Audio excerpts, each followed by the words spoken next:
Regal fasonini eng oson usulda o'rgataman. Sahifamga obuna bo'lishni unutmang. Qani ketdik. Demak, birinchi bo'lib yengimizni to'g'rilab olamiz. HIOdan va IO nuqtalarimizdan shu ko'rsatgan liniyalarimizni o'lchab, yengimizni ham xuddi shu IO va HIO nuqtalaridan o'lchab, -0.5 dan 1 sm gacha olib tashlab qo'yib olamiz.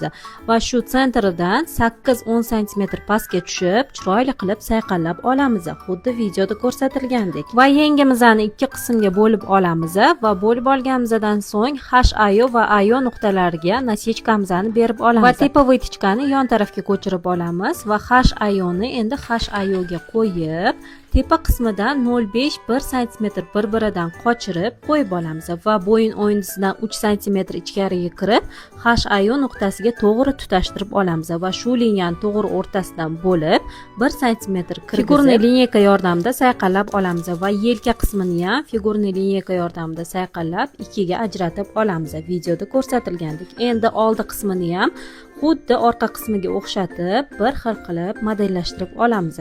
Yelka qismidagi shu ortiqcha joyni figurniy lineykada sayqallab kesib olib tashlaymiz. Ana endi oldi qismini ham ajratib olamiz. Keyingi videolarni o'tkazib yubormaslik uchun sahifamga obuna bo'lishni unutmang.